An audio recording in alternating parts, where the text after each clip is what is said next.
Hi friends, it's Annika. Welcome back to my channel. You have read the title correctly. It is time for the second annual 24-hour readathon. I am equally scared as excited for this video. Did it last year in January, and that was basically enough to get me through a full year because it was so intense to try and stay up and read for 24 hours. Since I do have one under my belt, I am going to be a little bit easier on myself today, so I'm just going to stay up for as long as possible, whether that's 2 a.m., 3 a.m., and then we'll continue the timer tomorrow with whatever is left. But I still want to see how far and how long I can go. Let's just get into it. My prediction for this challenge is that I'm gonna finish one full book, and then I'll probably finish the book that I'm in the middle of and maybe get like halfway into a third one. I'm so excited for this. If you like the reading vlogs, make sure to like and subscribe and comment down below which one you would like me to do next. It's 9:40 right now. I wanted to start this a bit earlier, but I got really bad sleep last night, so I woke up at 8 and then I had to do some things. So we're starting right now, which is fine.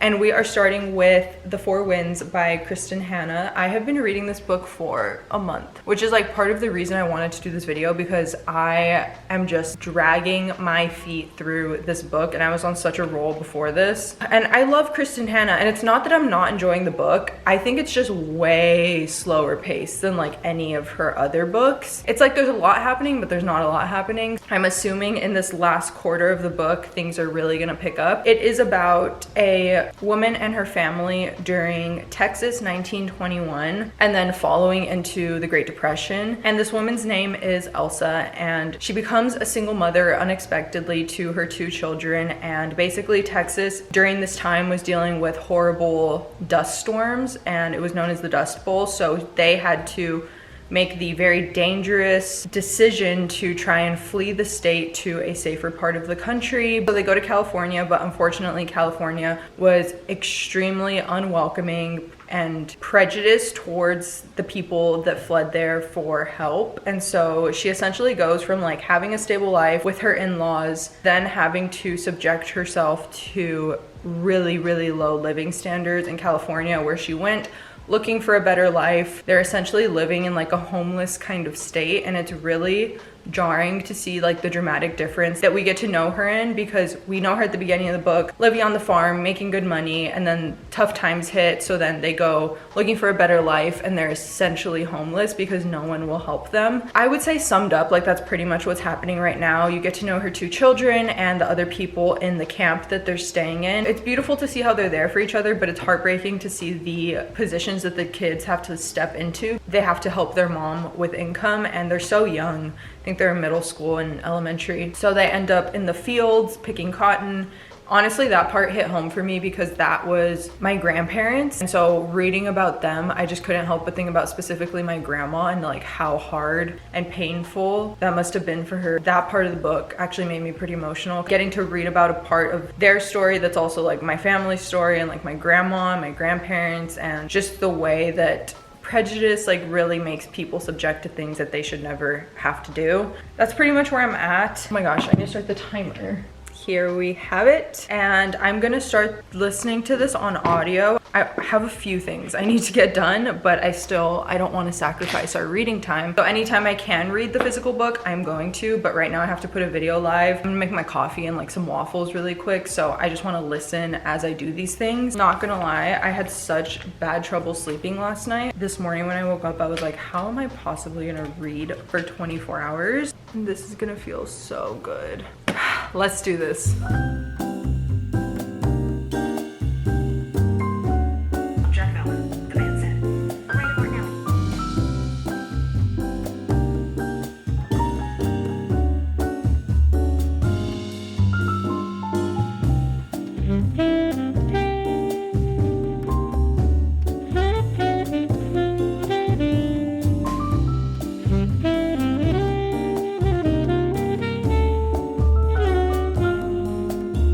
First coffee of the day. Tastes pretty good. We're about to finish the first hour. I'm on chapter 27. I'm gonna sit down, drink my coffee, and then start reading on the physical book. You know what you shouldn't do before a 24-hour readathon is get bad sleep, because you're kind of setting yourself up for failure. So I think I'm switching methods when it comes to this. What I'm going to do is try and trim down the time as much as I can today. Sorry. I think I'm gonna try and trim the time as much as I can today, and then wake up tomorrow at like 7:30 and get in like the full day of reading, because that's what I meant to do today. And then when my alarm went off, I legit felt like I had slept for an hour. That is like the most traumatizing feeling ever, when you have to wake up and you're like, there's no way I just slept for 6 hours. Like, where are the cameras? Like, someone say psych. I'm switching to physical reading. Let's do this.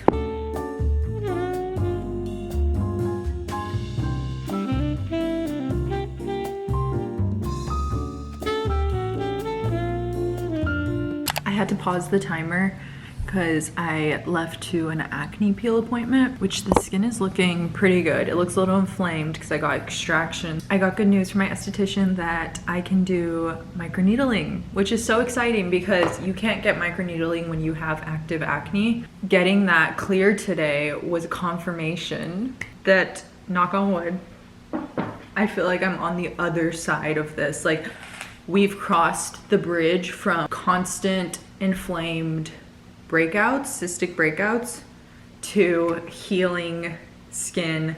Now I can schedule it whenever I want, so I'm super excited. I will definitely be documenting that. So I did pause the timer to go do that. I just came back, made myself like a turkey club. So I'm gonna eat this while I read. I'm on chapter 31, 21 hours left on the timer.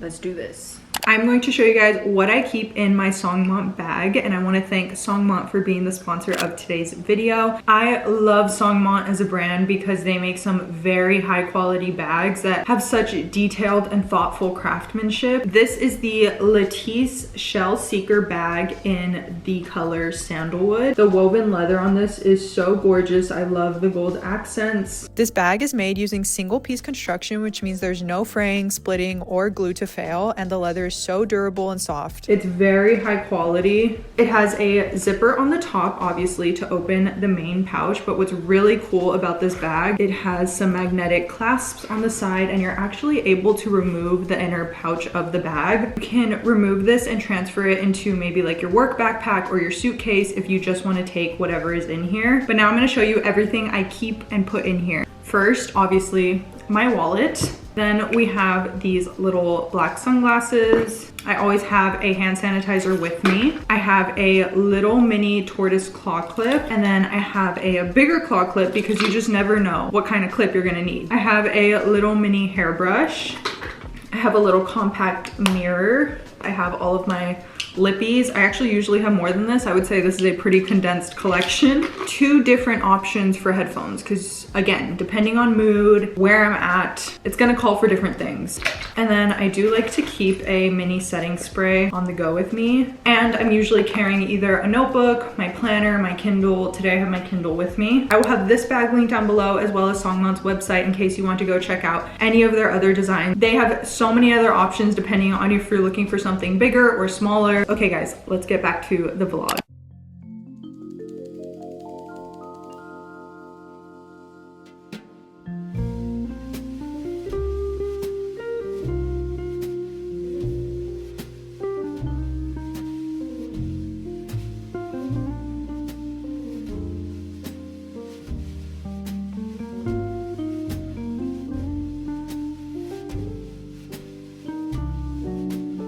I was not expecting this. I didn't think it was gonna make me cry. It was just making me really sad.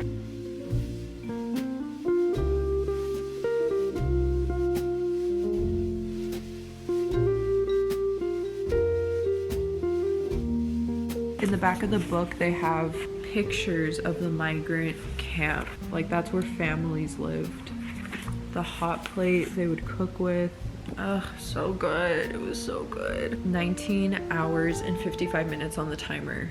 This book unexpectedly made me feel so many things by the end of it, and I think it's because what I find Kristen Hanna's books do for me, and if you don't know, she I think almost exclusively writes about women. It's like the forgotten stories of history, because I think a lot of time we hear about brave men, but we don't hear about brave women, and how they upheld and were a part of a lot of radical change and movements that took so much courage. I would say potentially even more courage, because as a woman, historically, they were told they had no voice, they had no value, and they had even less to fall back on than a man had. So when women risked their lives and their stability to fight back, that, in my opinion, is like an even bolder courage. And I think a lot of men would support that statement as well. Sensible men. So that's why I love her book so much. And I think if you are a girl or a woman, like, these are really, really good books to read. She consistently paints this image of such a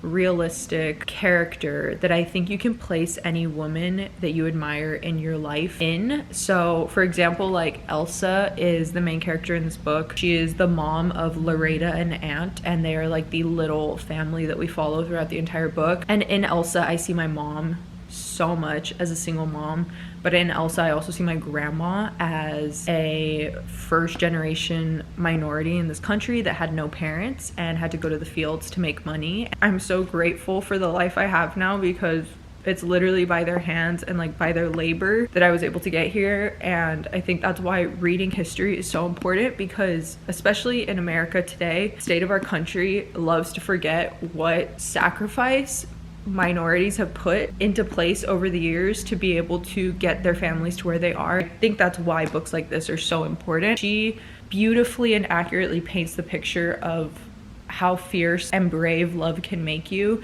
The love of a mom is so unmatched, and I'm pretty sure we can all agree on that. And you definitely see Elsa step up to new heights that I fully believe she didn't even think she was capable of, purely out of love for her children. Like, she did not want to let her children down. They were in such a bad position. They were living like so far below poverty. She just felt this duty as a mom to try and be brave for them and try and fight for them, and in that comes so much sacrifice. It's still a book I would recommend. I wouldn't recommend it first. I think I would continue to recommend The Nightingale as the first read from her. I think this falls more for me amongst the 3.75 4-star rating, probably 3.75, and that's a good rating. I always say a 3-star and above is something I would recommend.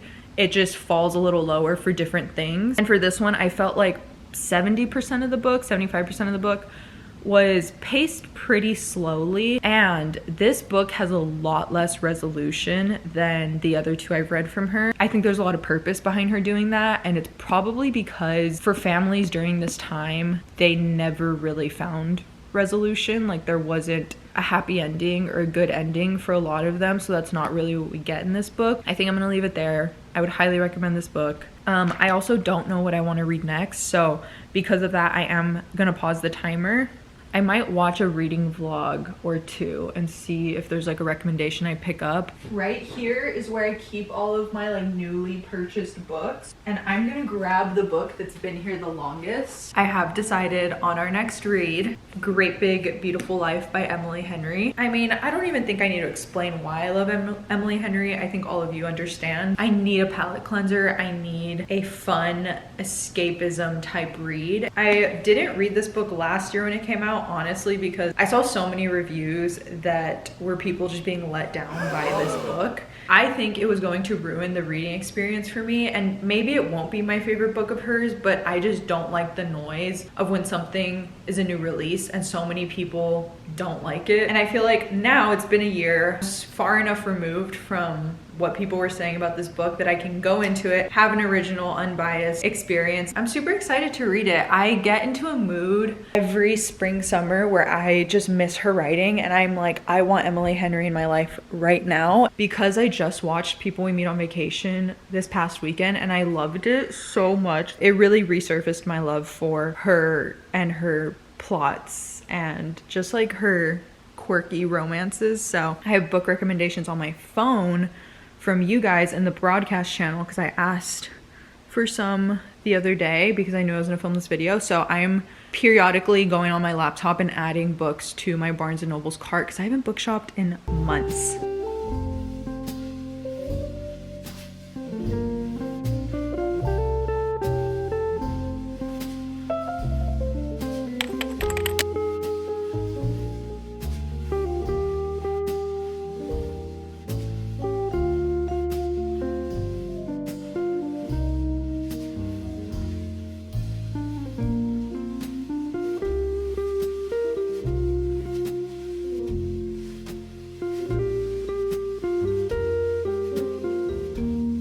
I realize that some of you may be new to the channel. This is Peaches. She is my mom's dog. Whenever my mom is traveling or isn't gonna be home very much, she leaves Peaches with me. I like to use her as my emotional support dog. We obviously have Mojo, but Mojo's very independent. He loves to drag up his bed or like a pillow next to the bed, or like sometimes he likes to sleep out there, whereas Peaches is very much like a Velcro dog, like my dog Lola was. And her and Lola were literally best friends, so it's like a part of her, which Mojo is too.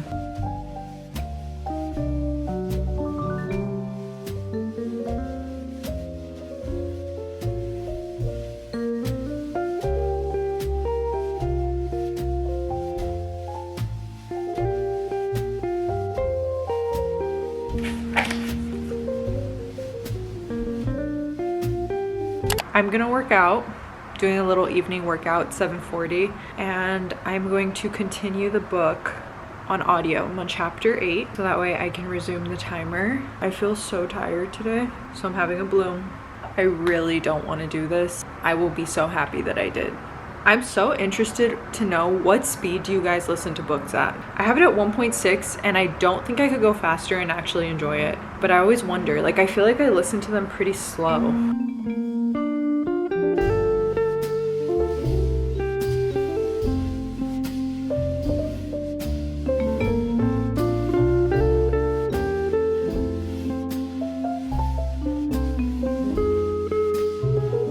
It's 11:30 and I'm stopping the timer at 16 hours, 10 minutes. That's what we're gonna pick up tomorrow morning because I'm too tired and I need a good night's sleep so I can tackle this challenge. We're gonna get it tomorrow.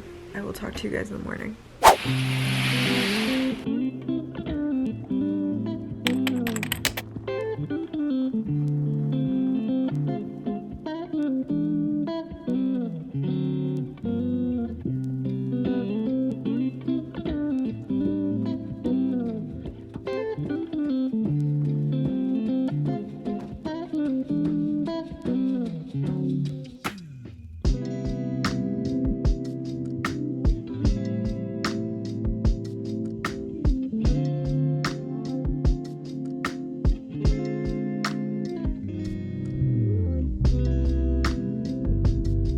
Good morning, it is the next day and I'm very happy to report that I got a good night's rest. So I'm tackling these 16 hours that we started with today. 9:15, I got up at 8 and started reading, so I've been reading for like an hour and a bit, but I wanted to check in because I'm on chapter 17, page 182 of Great Big Beautiful Life. I'm really enjoying it, like a lot more than I thought I would. I'm happy I waited some time after I was seeing all the reviews about it last year to read this, because I think that definitely would have tainted my reading experience, but I'm like so enjoying it. However, I will say I think half of your experience with a book is if you're truly in the mood to read it, and I just feel like I was in the perfect mood to read this. Like I was truly craving Emily Henry writing, setting, plot lines. So I just feel like it aligned with what I wanted so well that I'm like thoroughly enjoying it. We are introduced to our main character, Alice, and she is a writer and she tracks down one of her childhood,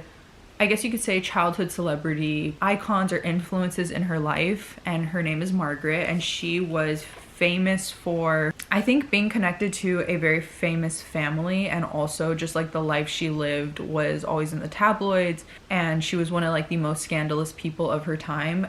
If you've read the 7 Lives of Evelyn Hugo, think of that. Like that's essentially what's happening. So Margaret tracks her down, wants to write her biography. Hold on, I just need to. Is that what it's called? 7 Lives of Evelyn Hugo? 7 Husbands. 7 Husbands of Evelyn. I was like, that does not sound right coming out of my mouth.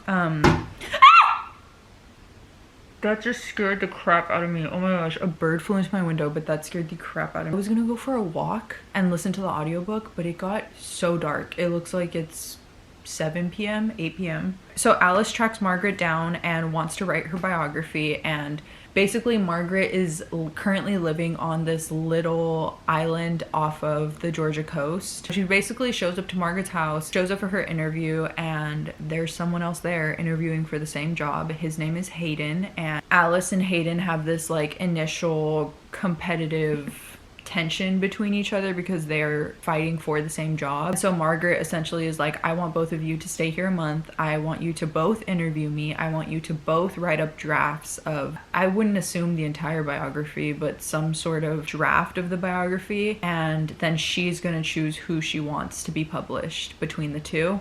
And they each have their time split with Margaret, and that's where like the side storyline that I've heard a lot of complaints about comes in. So we obviously get the storyline between Alice and Hayden because tension builds. I'm sure you can see where that's going. I actually love their dynamic. I really like it. I love when two characters have the same interests and are passionate about the same things, so they really understand each other in that way because they're both writers. And then they end up spending time together because the island is so small, so it kind of gives small town beachy vibes, which I love. I think that's my favorite setting. Oh, hold on. I'm also gonna take these off. We get very detailed accounts of Alice's time with Margaret and the interviews and Margaret's storytelling of her life. But she starts like 3 generations back with her grandfather's life. So it does get kind of, I don't know. I'm assuming she's gonna wrap it up to all be cohesive because the storylines feel different, but also like they don't. Like Margaret's life doesn't have to be on theme with Alice and Hayden's romance for it to make sense. Like I saw a lot of those complaints where people were like, it just doesn't feel connected or on theme with the romance storyline that we're getting. But it's like, yeah, but Margaret's this whole different person. Like if we're trying to be realistic about this, she's interviewing someone about her life. It would make sense that they're just 2 completely different things. Margaret's storylines aren't super interesting, but I also don't think they're terribly boring. I find them interesting enough to read through them. I do skim some parts, like when she's getting into like her family history, I'm just not that interested, but like I said, I also don't hate it. Honestly, I'm just really liking this book. I'm really happy I gave it a chance, and I think that goes to show, like, really don't judge a book by its reviews, and if you think you might like a book, make sure you pick it up. I feel like she has a formula that she knows works, and I eat it up every single time. She is so good. She has me smiling at these pages, and I haven't done that with a romance book in so long.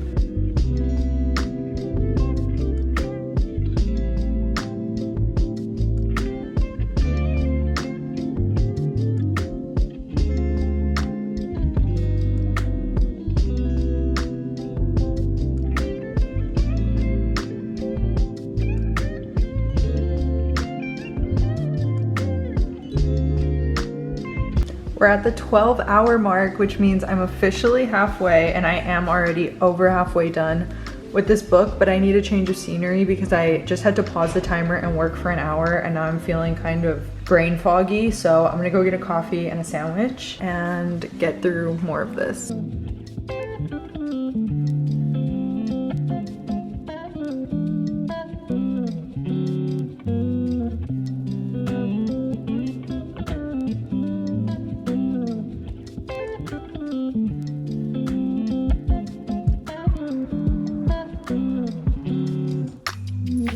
I am on page 357. We're almost at the 10-hour mark, and I have just hit flow state with this book. Like, it's at the point where I'm just reading, not thinking about the time, not thinking about what page I'm on. I'm just flipping and flowing through the pages. The romance is like right where it needs to be. With 60 pages left, I'm so interested to know where Margaret's storyline goes in her flashbacks and also her present day, because there's something she's keeping from Hayden and Alice. They're trying to figure out what it is, and there's like this mystery element involved. I am like eating this up. Yeah. I think I went into it with like a completely open mind. I was like, I might like this, I might not like this, but either way, at least it's Emily Henry's writing, so I know I'll like some of it. And I am like so pleasantly surprised. The mystery element's good. I kind of have no idea where it's going. I just know that they're starting to connect dots, and I'm like really entertained alongside them, and I just want to know what she's keeping from them.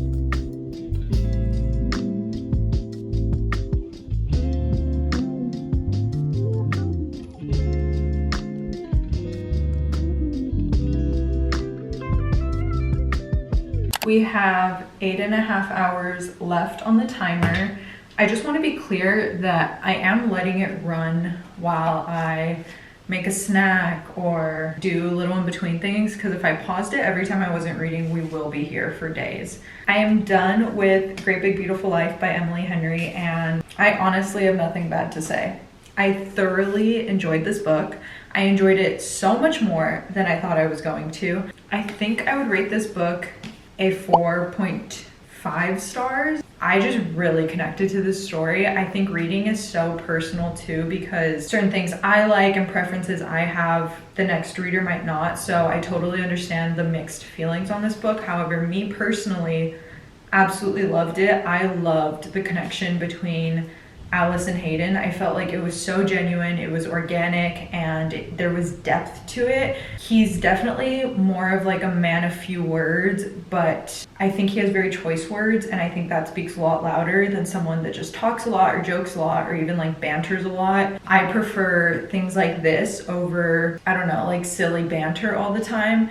And there's still a good amount of like Emily Henry comedy banter within this. I just really loved it. I loved the setting of the coastal town. I didn't feel like there was filler people in the story, which is one of my pet peeves when I read specifically romance more than anything, but I just hate when characters are put in a story just to fill the story. The reveal was kind of a hunch that I had, but I didn't have it fully figured out, so I feel like I was still really surprised with the reveal and the plot twist at the end. I loved their romance. I loved their love, and I also really liked Margaret's part of the book. I think at the beginning it was definitely slow for me when they were telling her story, but once you get to the relationship between her and her sister, I found it so entertaining, and how it became strained over the years, and then they came back to it, but sometimes life doesn't allow enough time for you to fully realize those things, and so she has to make up for it and explore it in other ways, and that's where like Hayden and Alice come into it, and I really loved it. I'm just like so happy that I ended up really liking this, because I was really worried. I don't know what I want to read next.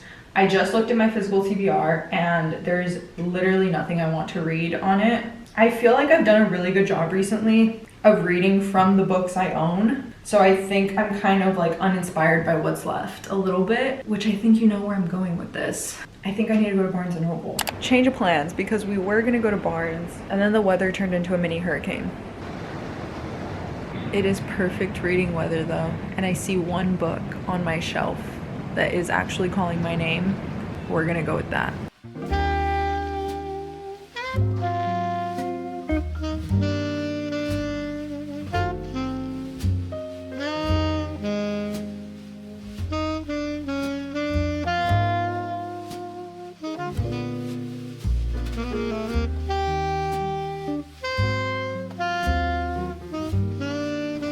Made a little snack plate before dinner on page 10 of The Wedding People.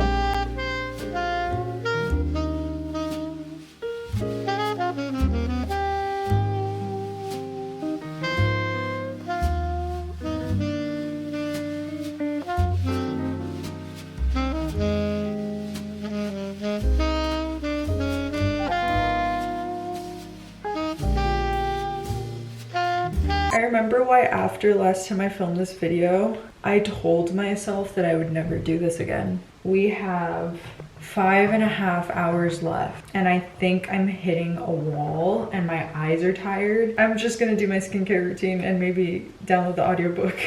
I'm so tired. I think I've been reading for almost 11 hours, and maybe not reading straight, but in essence, reading straight for 11 hours. I think I'm going to do an hour and a half more and then call it, and I'll finish the last 3 hours tomorrow. 90 pages through The Wedding People. I feel like all literary fiction is so depressing. Maybe it's because it's so realistic and just truly based on life events, and life is just depressing overall, that's why this genre feels this way to me. I almost stopped reading it at like page 40 because I was like, this is much sadder than I was wanting to read. Our main character Phoebe is going through like just the worst time in her life. She's in the trenches, and she runs away to this hotel in Newport, Rhode Island for it to be like her last hurrah before she ends it for herself. She ends up at this little boutique hotel that's also hosting a wedding, so that's why it's called The Wedding People. Every single person staying at the hotel is there for the wedding except for her. They like kind of accidentally booked her in, so she gets to stay And she's basically having different encounters with different guests and with the bride. In between, we're also getting past tense sections about her life and her failed marriage and her divorce that ultimately led, well, it was a huge catalyst for this really depressive state she's found herself in, and it's kind of why she ends up at this hotel during this wedding weekend. That's pretty much all I know. I'm not loving it so far. I'm not hating it though. I'm such a big believer that if you're not in the mood to read a book, even if it is such a good book, like you just won't enjoy it and won't get the full experience. And I'm kind of worried that I'm not in the mood for this book, and so I'm not gonna like it. But I'm hoping it can turn my mind around because I do like the storytelling of it.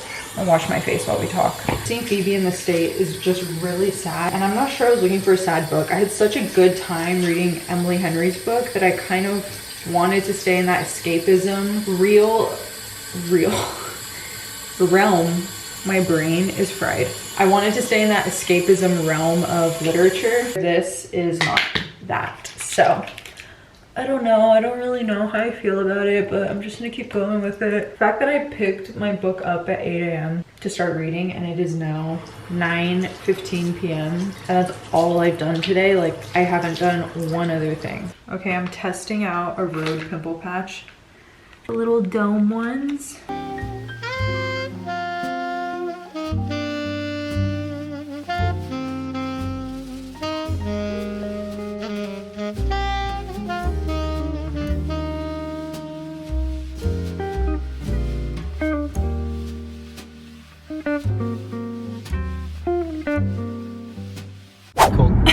Oh shit, sorry. Hello everyone, welcome to day 3 of this vlog. I read for 2 hours this morning, so the timer is now at 2.5 hours left. I felt like I needed to get out of the house, and you guys know I really wanted to go to Barnes & Noble's yesterday, and it stopped raining today, so it's like the perfect weather. It's still kind of gloomy, very cozy, so we picked up a coffee. I got a brown sugar shaken espresso from Dunkin' with almond milk, half sweet, because I don't know if you can tell from my voice, but I am extremely tired. I woke up so exhausted, even though I slept like 10 hours. Like, I got really good sleep. I just feel really exhausted. I think it's because my brain is working reading, so I just don't, I still feel tired. But I'm like halfway through The Wedding People. Just kidding, I'm not halfway. I think I'm almost halfway through The Wedding People. I have heard 2 sides of reviews for this book, and it's always people either really like it or people really don't like it, and I feel like you fall on one or the other. Last night I was just not able to get into this book. Like, I really couldn't get into it. I also just felt like I wasn't really in the mood for literary fiction, but I didn't have anything else on my shelf that I wanted to read. I just felt like it was very slow. It's definitely the type of fiction book that is just feels like observing characters with no plot. It's just for the pure entertainment of observing them and their conversations. But as I got to like the 100-page mark, I actually started to enjoy it a lot more. I think it's so funny. It's very raw the way the narrator and like our main character thinks about things, so it's refreshing in that way. So I feel like I'm getting more into it now. I'm not super in love with the book, but I am starting to grow fondness for the characters, so that is good. But I thought we could go to Barnes & Noble's. I want to read there for a little bit and just pick up a few books, because yesterday looking at my shelf, I realized that I think it's time I add a few more books to my TBR. I have a list on my phone of ones that I'm wanting to pick up, and that is my update.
24 hours and I made it. And I know it wasn't just one 24-hour reading day, but I actually feel like I was truer to the challenge doing it like this, because last time I fell asleep on the timer and I think I lost like 2 hours or 3 hours of sleep. I am done with reading for 24 hours and I feel like I have accomplished something major. Let me give you the final book update. I got 236 pages into The Wedding People. I have like 130 pages left, so I actually don't have that much, and I'm going on a short trip tomorrow to Dallas. I'm gonna take this on the plane and I think I'll be able to finish this for sure. This book grew on me so much. I was not expecting to. I was actually very sure I was gonna hate it. Once I was like 100 pages in, I was like, I hate this. I regret picking this up. I don't like it. Not entertained. I am like fully in it now. It's so funny. There's so much humor involved, but the humor is also really witty. It's not like stupid outright jokes. It's just hilarious, the interactions these people are having with each other. And it's so funny. It reminds me of like a comedy show I would just love to watch about people at a wedding weekend, which Phoebe, our main character, is realizing things about herself and her marriage that failed. We see a young bride in the story, Lilia, who is also just realizing so much about herself. Yeah, I don't think it's gonna be a 5-star read, but I do think it's gonna be a highly rated book for me. It's obviously wrong of me to sign off of a reading vlog without giving you a book haul. I got Half a Soul by Olivia Atwater. I saw this as a recommendation from Eden. She is like my favorite girl to watch on TikTok for her book reviews and bookish content. I don't even remember what it's about, but she said if you like Bridgerton, you'll like this. I picked up Hello Beautiful by Anne Napolitano. This is a literary fiction book. I think this is about a boy who's had a troubled past, or like a troubled upbringing with a lot of tragedy. He meets a girl his freshman year of college and slowly gets woven into her family, and I think there's drama involved. I'm not really sure. Next book I got, kind of random, I got the Happy Ever After playlist by Abby Jimenez, because I, after reading Emily Henry, got the taste back for contemporary romance. And I've read 2 Abby Jimenez books and I devoured them. I loved them. I just didn't read her last release because I remember people said it was really tragic and I didn't want to read something that sad. The last book I got was Yellowface by R.F. Kuang. I have heard so much about R.F. Kuang's books, and I felt like this would be a good place for me to start because it's pretty small compared to her other ones. I heard this is also a really fast-paced book and is a good attention grabber, so I'm excited to read this because I love literary fiction. The only thing is I feel like sometimes the attention grabbing of it lacks, which I actually feel like The Wedding People lacks a little bit, and that's why some people end up not liking it. If you like the reading vlogs, make sure to like this video and subscribe. Leave a comment below what reading challenge or theme you think I should do next. My other socials will be linked down below if you want to follow, and go say hi over there. Anyways, I love you guys so much and I'll see you very soon in my next video. Bye friends, we did it, we did it.